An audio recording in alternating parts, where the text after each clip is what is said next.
Hello everyone and welcome to game number 3 in our best of 3 third place match between Soren Johnson and Gameslayer. This is going to be the last match of the tournament, so it'll be interesting to see who can pull out this win. Finals were of course played before this, just because that's how schedules happen to pan out. That's how people were willing to do the matches. So for this particular map, we do have 2 high carbon tiles available, and one of them might even be actually usable a little bit. I mean, you can't put down a colony anywhere near that, but on the other hand, like, I wouldn't really want to play expansive on this map, maybe, because they're not really great open spaces to actually use all those extra claims. And yeah, alright, we're going to have Gameslayer just squash some of the limited amount of iron that's on the map and move into Scavenger immediately. Soren is also playing Scavenger. Guys, there are other colony types. I'm just going to bring that up. Like, it's not just Scavenger against Scavenger. You can actually do other things sometimes. So Gameslayer is going to have a pretty significant advantage in carbon production because of this, and Soren, it feels like he's getting that I went second advantage. And so he is going to have access to things like a nuke, maybe a mutiny early if he wants it. He could EMP, but no power surges this game. And so can't really shut down Gameslayer's carbon with the most effective tool that would be available in other games. Let's see, Gameslayer can push to the upgrade immediately at this point. Soren is still waiting around a little while, and Gameslayer hasn't hit the button just yet. There he goes.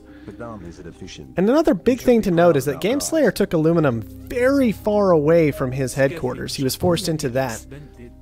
And so even though Gameslayer did manage to push through to HQ level 2 first, I feel like it's not as big a lead as it might have appeared to be, and it's really going to be these adjacency bonuses that are going to be pulling him ahead. Gameslayer, of course, working on 4.5 carbon per second to Soren's 3, and that's definitely a big deal. I mean, it's 50% more carbon, is another way to put it, right? Looks like Soren wanted this medium water, was not able to get it. Gameslayer, you can't buy it. Stop trying. You're making that noise in my ear. I don't like it. And it is worth noting that there's not good water available on this map. And so kind of a big deal that Gameslayer got to push to this medium, but nukes are available. That medium can get knocked down if it needs to be. On the other hand, there's ice. It's going to be a bit of a complicated situation figuring out exactly how that all goes down. And Soren actually just committed to 2 low water tiles already. Alright, where's the nuke? The nuke actually hit carbon. So now these players are on even carbon production, is what that nuke means. So Soren was needed to commit $3,000 and a black market cooldown to make that happen. He did it, but he's already, that $3,000 sets him very, very, very far behind. As you can see, Soren does not have a lot of cash or resources on hand compared to Gameslayer, who has already purchased up all the glass he needs and more in order to upgrade. So Soren, it's a nice nuke, but when all it's doing is bringing you even, effectively, I don't know if it's going to be enough to have been worthwhile. You know what I mean? It's just, he's still not in a good spot after that in any way. Gameslayer has pushed HQ level 3, which means he is going to be throwing down reactors if I know Gameslayer. He started glass furnaces instead. I like that better. Gameslayer almost automatically reaches for the reactor every single game, but I definitely like the glass furnaces here. He already has the silicon established that he needs to make this work, and he's actually headed into another carbon tile. Like, I think the last carbon tile, one of the last 2 maybe. There were 6 carbon tiles on this map, if I remember correctly, but I don't know if any of them got squashed in founding. But definitely one of the last carbon tiles on this map that is going to push him back toward being a more reasonable in a reasonable spot with carbon production, and Gameslayer returns the nuke onto Soren. Gameslayer, stop buying things. So Soren, did you establish another? Yes, Soren did take another carbon tile. So now it's 3 for Soren, and I believe 4 for Gameslayer is what we're going to be looking at when all is said and done with those nukes. I wonder how many more nukes we're going to see this game. Could be interesting. Could get ridiculous, quite frankly. I I would love to see both players just nuke out everybody's carbon and watch that game happen. $12,000 hologram does go over to Soren for our day 2 auction here. That is going to leave debt about even. Interesting that Soren was willing to commit so much money to that when there is a spy available this game, or there are spies available for purchase. So I don't know how much work he's going to be getting done with that. Gameslayer, once again, already pushing into a fairly significant amount of glass. He is making glass, of course, so not hard to do. Whereas Soren is the one committing to reactors this game. He has a lot of water grabbed up already. So moving into these reactors makes a lot of sense for him. And he's just going to have a nice triangle of those and then use those to buy up that glass from Gameslayer, effectively. Well, we'll see who ends up with the lead after that, but Gameslayer is almost certainly going to be the first one to HQ level 4. There he goes right now.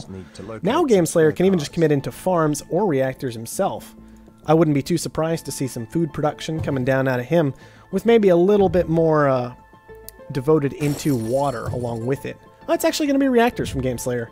It is worth noting that fuel is very, very valuable this game. These players are shipping things very far, and almost all of their tiles are needing to ship resources. It's not one of those situations that you usually see where they have at least the carbon or the aluminum adjacent and then everything else kind of close. This map's a bit more awkward, and they're definitely having to find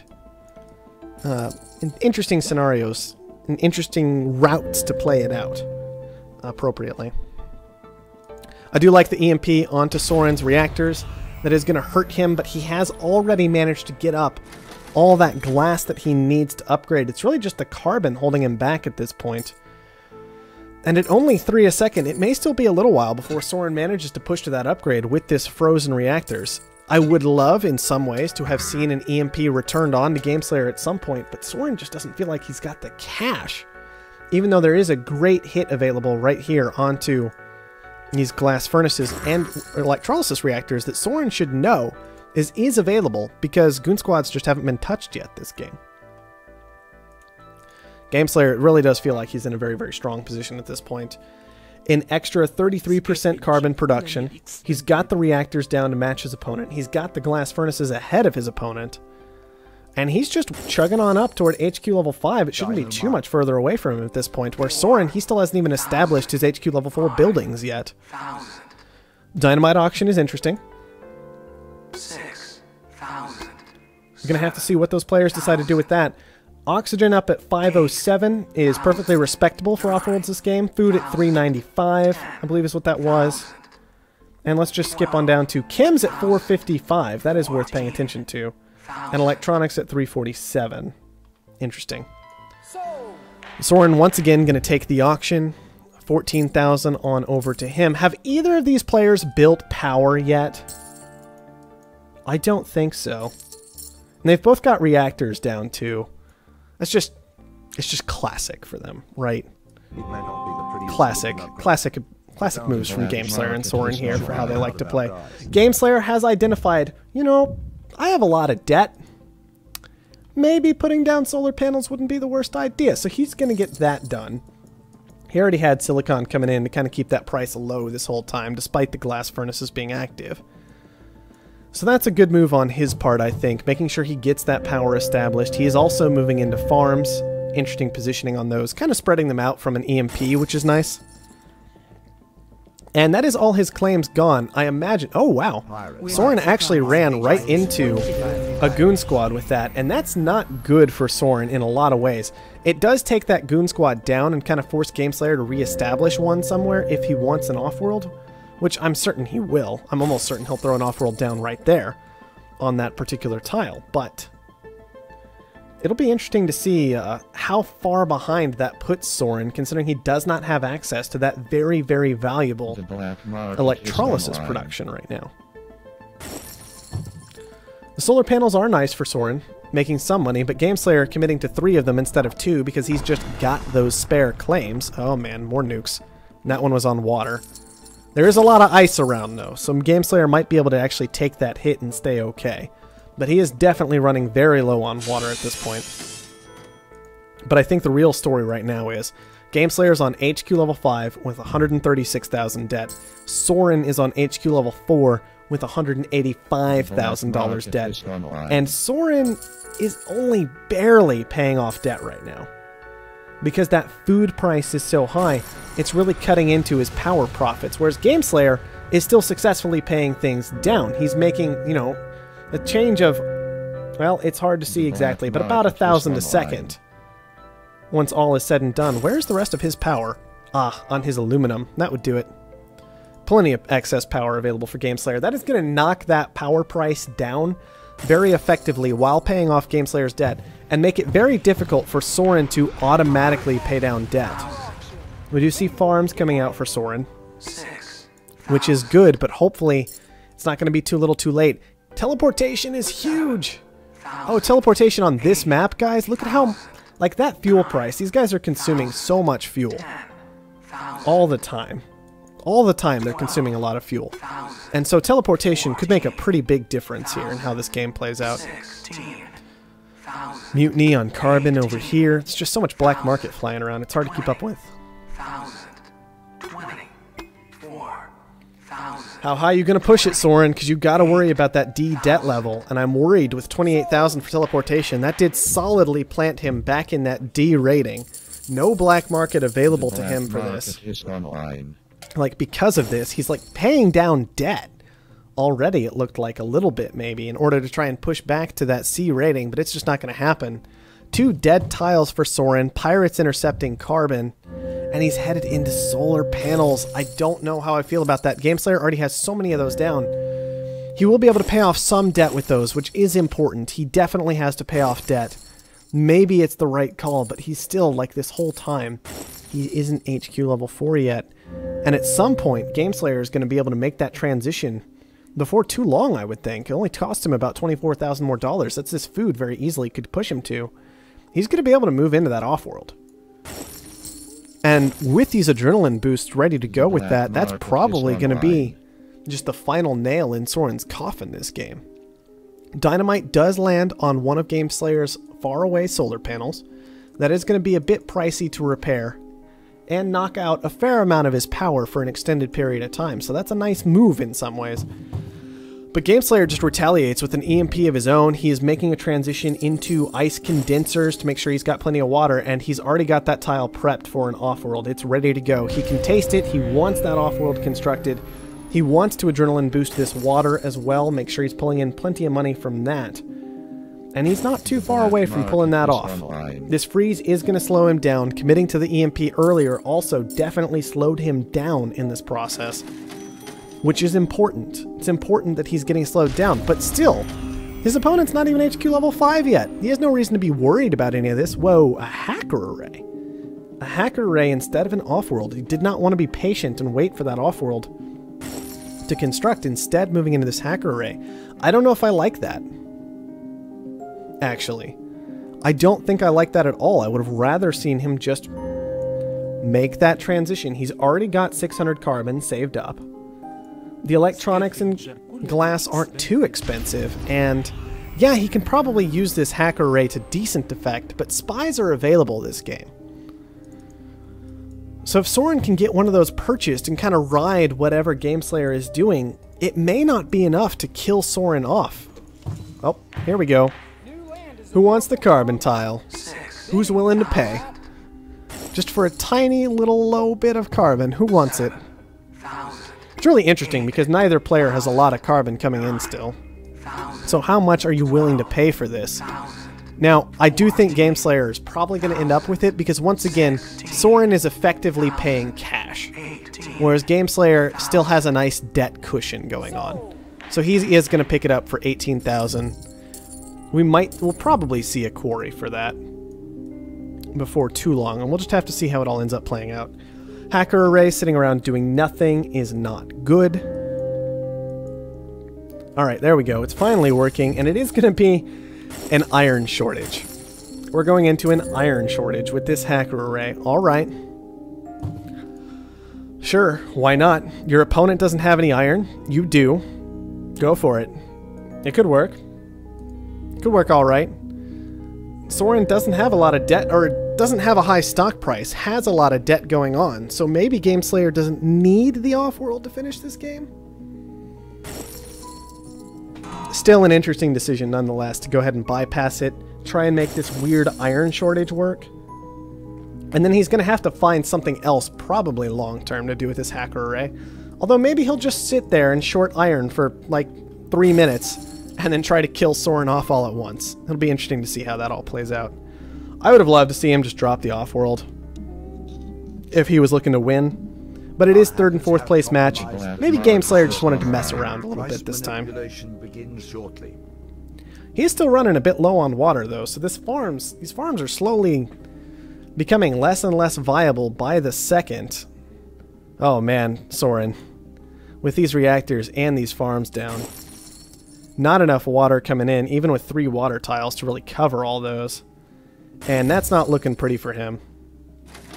He is hologramming a solar panel. But GameSlayer, he's almost pushed to that 100,000 that he needs off of this iron play. He is going to sell out and start the buying against Soren. And Soren doesn't really have anything to defend himself with here. He's just staring at that 98, 99, likely 100 out of GameSlayer.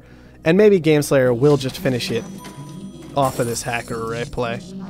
Hackers have compromised the trading servers. There we go. Game 3 in our best of 3 series on over to GameSlayer, who will take the series 2-1 at the end of the day without an off-world market. Maybe the first game in these late stages we've seen where a player managed to win without putting up an off-world. Now, I still think the off-world was the better call. Partially because if you look at it, let's say you build... Okay, well, Soren's calling. Let's talk to Soren. Hello. Hey. You got beat without an off-world market. How do you feel about that? Well, you tied to debt. Doesn't matter what the other guys got. Yeah, debt did kind of just kill you once again that game. I was really surprised when you just kept driving up those auctions, and it's like, oh no. Yeah, I got just a little addicted to them. They all seem to come at this really crucial time, But you can't have all of them. Yeah, you can't have all of them. Which always feels really bad. I know the feeling. I want all the auctions, regardless of how many other players are in the game. Here at this map, I felt like the problem was I wanted to get geotherm down, but I just didn't want to pay the carbon for it. And it just, you know. Yeah, and you guys both committed to Scavenger that game. Yeah, which was interesting. Yeah, well, he went first, so then I felt more comfortable going second to Scavenger. But... And he did throw out that nuke early, trying to, like, slow him down, but unfortunately with that nuke, you know, it just left things at 3 carbon and 3 carbon, so it was like paying $3,000. Yep, I gave him, like, the 3,000 lead. Just in order to, yeah, just in order to even things up from that point forward, basically. Yeah. I think, you know, we're gonna have a new sort of end-game sheet that lets you show where all your kind of money came from and went to, and I'd really like to know how much you lost in interest. Because I feel like I just lost that game. Like, I feel like I was doing reasonably close to him, but that the sort of compound interest day after day after day was really starting to push me into dangerous territory. Oh yeah, ruined you. Because especially for those late auctions, you were basically spending straight cash for them rather than debt, you know? Yeah, I had to pay off the debt, exactly. So, yeah, I think in 2-player you can't take like 3 in a row, you know. And that's the thing, when you take an auction, you have to kind of now decide, like, do I want this auction or do I want to basically wait for the next auction? Yeah, so, exactly. Especially that's a crucial decision sometimes. Yeah, I know as soon as I made that bid, I wish I could have taken it back, but oh well. Yeah. You got teleportation. That was kind of nice, I guess, right? Yeah. Would have been nicer a bit earlier. Yeah, would have been nicer for less than 36,000 or whatever I paid for it. Yeah. Yeah, I've always wanted to be able to see those at the end of the game, so it'll be good when that's available again. I was still questioning GameSlayer's hacker array play, though. I mean, he won. What was he doing with it? I couldn't figure it out. He made a decent decision with it, where he went into iron because he had iron in his territory. Yeah. So he just was like, all right, I'm going to short iron. I'm going to use that to win the game. And that's great. Oh, there it was. Okay, yeah. Yeah. Underneath his solar panels. But it's like, the thing about the hacker array to me is, you spend 40 seconds building the hacker array. Mm-hmm. Then you spend 80 seconds starting the short, right? I think it's 80 seconds to start a short. Mm-hmm. And then... well, something like that.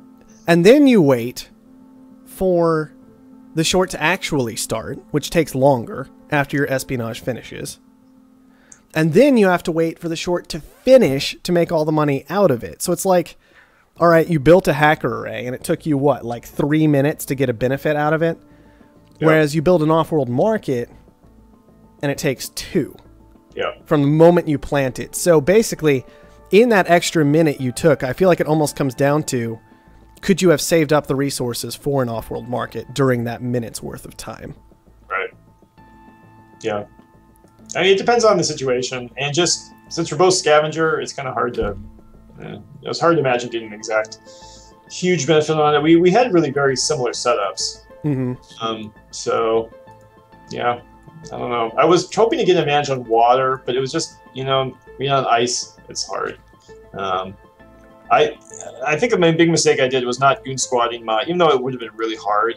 I'm just thinking it through, like, I really wish I had goon squatted my high carbon after, because I knew as soon as I hit him, he would come at me. I'm not sure if I could have afforded it, but I knew he was going to hit it, so I should. If anytime you know for sure your opponent is going to do something, like, take advantage of that. Yeah. And I think that water play would have worked out for you if the game had gone on like another 3 minutes, honestly. That's when it would have made a big difference, potentially, because you're up against a Scavenger. I mean, ice is available, but they don't have a lot of spare claims to be messing about with, Yeah. And so forcing them to commit to ice, which are fairly weak tiles anyway, for the most part, it could have worked. You just needed to live long enough to get it there. Yeah. Oh. Yeah, I'm going to have to get my handle debt. Maybe we have the same debt problems. I don't know. Maybe we just like auctions too much. Well, it's hard to, it's one thing that I just don't know what those interest payments are. They come up, like, I really want to see them at the end of the game. Like, because if my interest payments were like $100,000 total, well, geez, that's like half my debt right there. Yeah, exactly. So that's a big problem. Be interested to see if seeing that changes people's play, but anyway. Game Slayer, I completely disagree with the statement you just put in chat, because he was talking about how surplusing water so the water play wouldn't have worked. He's forcing you to surplus water. That is a victory in and of itself. You're using a hacker array to compensate for a weakness in your economy. And that play has just been forced over the gradual course of the game. There was no like specific commitment necessarily. It was just like small play after small play after small play, forcing a big reaction, so you're wasting an entire tile just to keep water available, and you're wasting your advanced building, and you're wasting money on top of that just to stay viable. I mean, I think it's good that he did it. It's just that, there is a significant cost, as you mentioned. Yeah, well, he hadn't done it yet. Well, Soren doesn't lose $10,000 as long as he's paying attention, is the thing. Yeah, those tiles start making less money, but it takes a lot of time to gear up to that stage. And if you're doing that, and meanwhile, Soren manages to put up an off-world market, it's a very different game.